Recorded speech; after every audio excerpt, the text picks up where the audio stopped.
At some point in your life, someone disrespected you, and you allowed it. Maybe you stayed silent to avoid conflict. Maybe you believed that time would restore what your firmness should have protected. That was the moment your sword fell, not one of steel, but of posture. Respect is not given, it's upheld through presence, word, and boundary. Every time you tolerate what wounds your dignity, you teach others how to hurt you again. Today, this message isn't about revenge. It's about restoration, restoring the man or woman who once stood tall before mistakes, who could look in the mirror and remember, "I am the guardian of my own honor."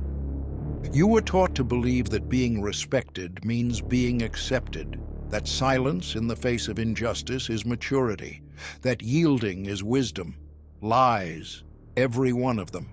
Respect isn't born from softness, but from coherence. A Templar didn't ask to be understood. He remained faithful to his code. He didn't trade values to please anyone, because he knew whoever seeks to be loved by all ends up dishonored within. We live in an age of loud voices and weak hearts. Everyone wants to be seen, but few can stand firm. While you explain yourself, others gain power over you. While you justify your weaknesses, your authority fades. Demanding respect is useless. It isn't granted by words, it's enforced by conduct. And when you stay silent with firmness, the world understands it has met a wall, not a doormat. The inner code, the invisible sword. Before wielding a sword, a Templar learned to master his own spirit. He knew that a warrior without inner order is an open field for the enemy. Respect begins there, not in strength, but in the quiet structure of the mind.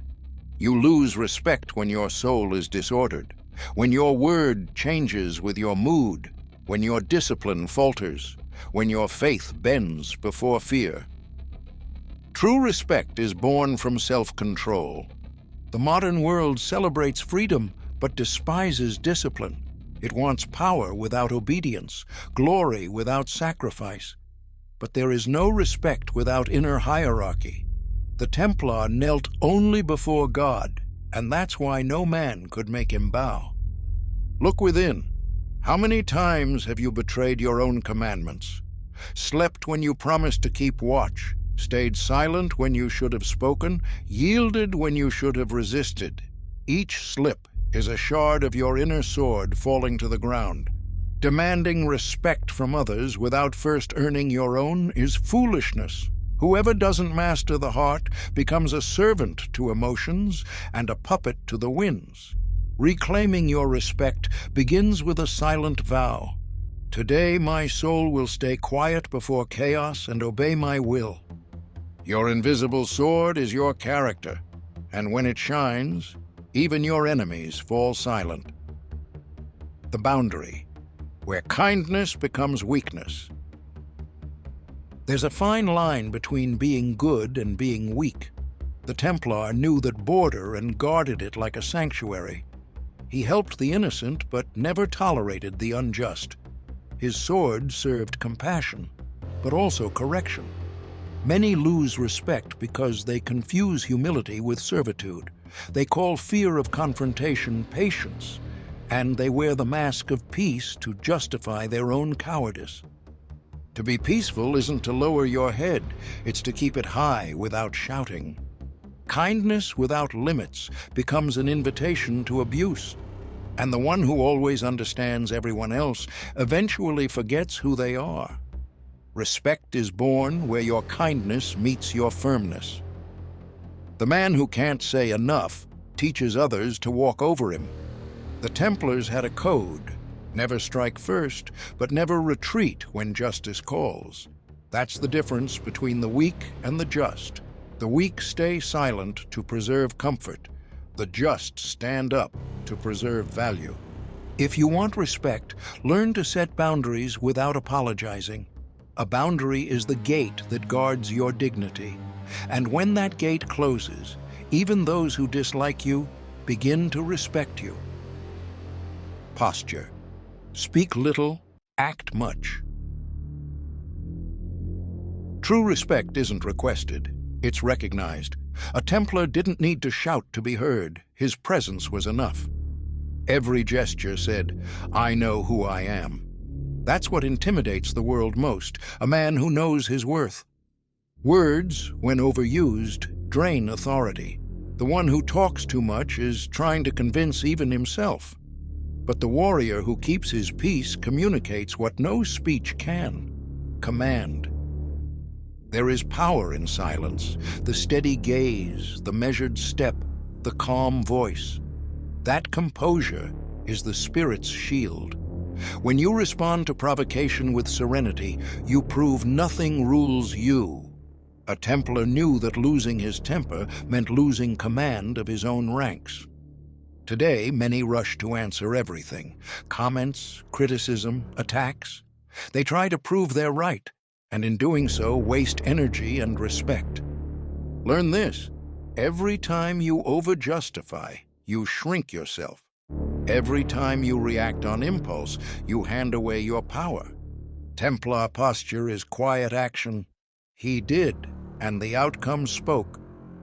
Let your life follow the same pattern. Say what's needed, act with precision, and let your deeds be your speech. Because true respect isn't in the loud voice, but in the soul that stays steady while others shake. Mission: live for something greater. No. Templar fought only for himself. He wore the cross on his chest as a reminder. His life belonged to something higher. Whoever lives only for himself becomes a slave to opinion, emotion, and fear. Real respect rises from purpose. A man without a mission is like a sword without a blade, noisy but useless. He talks a lot, changes direction, loses himself in comparison, not the Templar. He woke with a settled mind because he knew why he was alive. You cannot demand respect if your life points to nothing beyond your own ego. The world respects those with direction and fears those who do not deviate from it, even through pain. Mission gives weight to your presence. It turns every act into a silent declaration of authority. So find your cause. It might be your faith, your family, your legacy, but it must be bigger than your comfort. The one who lives only to be happy will never be respected, but the one who lives to fulfill a purpose, even quietly, carries an aura that commands reverence. Remember, a Templar could fall, bleed, even lose a battle, but he never lost his honor. He knew death is light to the one who lived with meaning. And if you want the world's respect, begin by serving something the world can't understand, but heaven does. How to reclaim respect now? Respect isn't begged for, it's rebuilt step by step. And every step begins with you. First, be silent. The noise of self-defense is the sound of someone still trying to convince others. A Templar never explained his worth. He proved it. Speak less, observe more, and let the weight of your presence say what your mouth doesn't need to. Second, set boundaries. Not with shouting, but with presence. A steady gaze, a calm tone, a no that requires no justification. The one who masters his own body masters the moment. Third, keep your word. If you say you'll do something, do it. If you promise to change, change.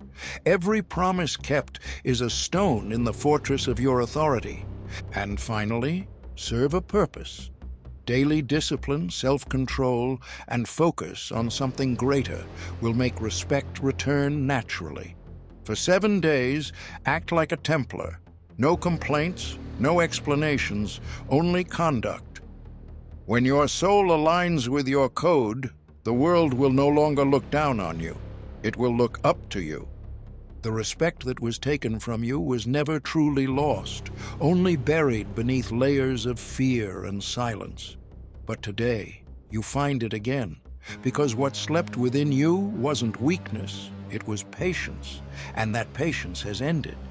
Now you rise, not in anger, but in clarity, not to prove something, but to remember who you are. A Templar doesn't ask for space, he occupies it with honor. And the one who kneels only before God stands tall before any man. Make your vow. From this day forward, my voice will be steady, my actions upright, and my soul unbent by fear. No man shall tread where my dignity lies. Let the sound of ancient swords echo in your chest. Rise, warrior. The world doesn't need more voices, it needs presence. And yours, when guided by purpose, will be enough to silence the noise.